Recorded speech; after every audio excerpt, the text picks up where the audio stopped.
si Jade Buhoy at narito ang mga napapanahong balita. Inilahad ng Department of Health o DOH na mas malaking problema sa Pilipinas ang Human Immunodeficiency Virus o HIV kaysa sa monkeypox o mpox. Dahil dito, minungkahi ng DOH na gawing National Public Health Emergency ang HIV dahil sa paglobo ng kaso sa bansa. Tumaas ito ng 500% o 57 ang bilang ng kumpirmadong cases kada araw mula January hanggang March ngayong taon. Pilipinas din ang may pinakamataas na bilang ng bagong kaso ng HIV sa Western Pacific region.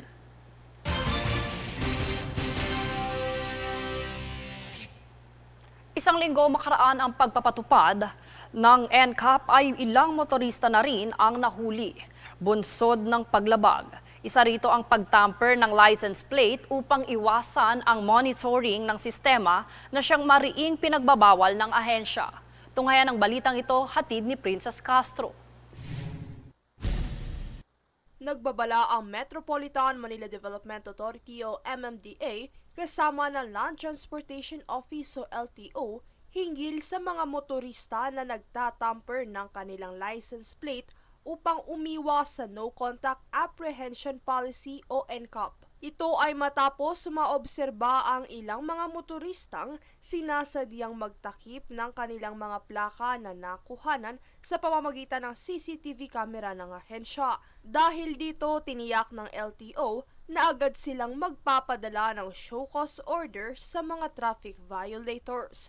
Higit sa 50 drivers ang posibleng maharap sa kasong kriminal dahil sa paglabag na ito. Dagdag pa rito, 90% ng mga nahuli sa unang isang linggo ng pagpapatupad ng NCAP ay mga nakatamper o nakatago ang mga plaka at majority rito ay mga motorsiklo. Sa ilalim ng Republic Act No. 11235 o ang Motorcycle Crime Prevention Act na napapaloob sa mga probisyon ng Article 2, Section 12, ang sadyang pagtatago ng readable plates ay may parusang pagkakakulong na mula 6 na buwan at 1 araw hanggang 2 taon o multang hindi hihigit sa 10,000 piso. Samantala, nakikipag-ugnayan na ang LTO sa anti-cybercrime group at iba pang law enforcement agencies para matunto ng mga nagpo-promote ng mga illegal na taktika sa social media, gayon din ang mga nagbebenta ng mga pantakip sa detalye ng mga plaka.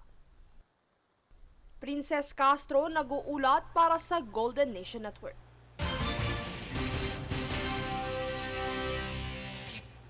Natagpo ang palutang-lutang sa karagatan ng Masinloc sa Bataan ang tinatayang 890 million pesos na halaga ng shabu. Ayon sa Coast Guard Station Bataan, Lunes nang makita ang 10 sako ng ilang mga mangingisda na mahigit 200 kilos ang kabuang bigat.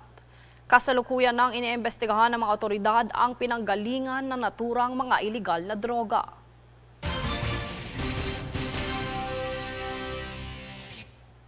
Kami ang boses ng pagbabago. Ako si Jade Buhoy at ito ang News Force.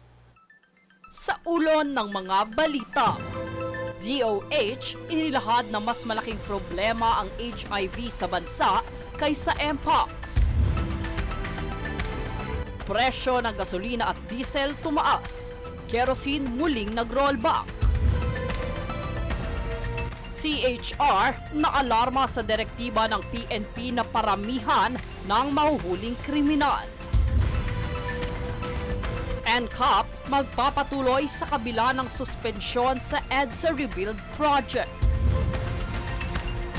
Pagsugpo sa cancer, ibinahagi ng eksperto at survivor ngayong National Cancer Survivor Month. Mga residente ng Angat nagprotesta sa resulta ng halalan.